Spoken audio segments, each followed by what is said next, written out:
Yesterday, NASCAR made it to the mainstream. There wasn't a single lap run on the pavement. No gas was burned.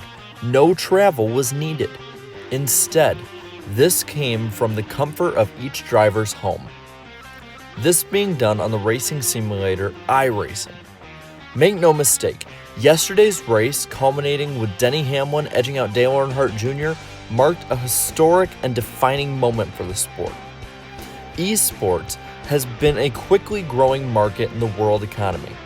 Yet, even with millions of fans and dollars pouring into it, and overall being in this push, it's still not accepted as a member of the mainstream culture. But in the span of a 2-hour time slot on iRacing, those barriers may have been broken. As the Pro Invitational race on Fox Sports 1 became the #1 trend in America on Twitter. With all else gone in the form of live sports due to the current world situation, NASCAR's eSports was by default the top of the game.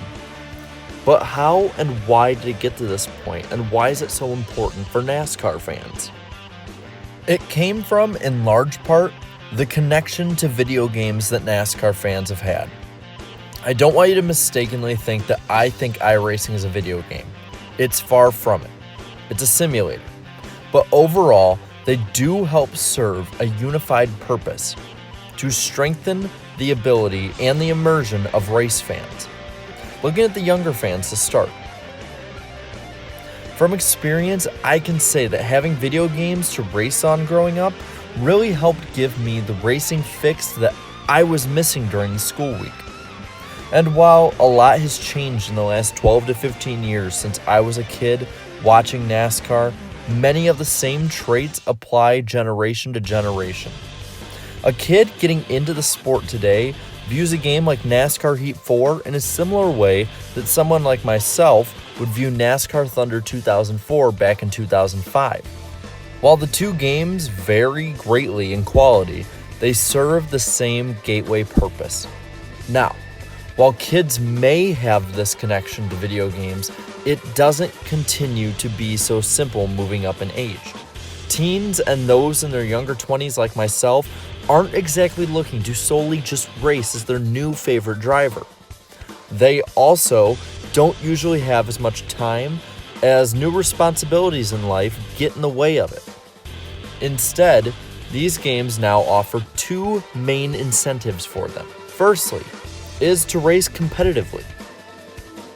Whether it's a public online lobby, private leagues, or the new Heat Pro League, there are more and more opportunities for fans today that have grown up and out over time.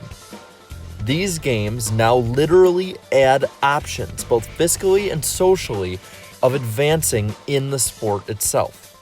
You never know who's out there, who in the crowd has the it factor to advance to a more prominent role in the sport that could start at this level. The second incentive being that many fans can connect with one another. Again, with this, I can speak from experience. I've met many great friends from all over the countryside and outside of the country through racing online. These are naturally forged through common interests. But you're probably wondering, what does a series of simcade games have to do with major serious racing and esports like iRacing? It's basically a lead-in or a gateway for iRacing and other simulators. While the leagues can be made on games like NASCAR Heat 4, they're exceptionally difficult to seriously race on due to the limitations of the game. This is where simulators like iRacing and NR 2003 truly come in to shine. Sims like these give fans at home the closest possible feel and vision of the real thing. Since its inception, this has been the kind of virtual racing that has really been quite popular amongst both the fans and also active and retired drivers. So it's not uncommon to be a normal guy out there and be racing against world-class professional drivers like Dale Earnhardt Jr. or Denny Hamlin. So with this kind of support of the platform from such famous personalities, it would only be a matter of time before it started to gain some mainstream traction. That came in 2019 as iRacing's top level was broadcasted on the NBC Sports network and platforms from NBC Sports. It showed to work well as the giant corporate entity of Coca-Cola has since jumped on to support the brand. And that would lead to yesterday.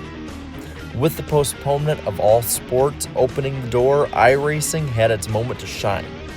It and NASCAR capitalized perfectly and seemingly added to the cycle with more fan interest to the sim than ever.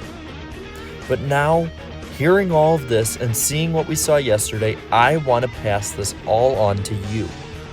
What effect do these things have on the overall fan base?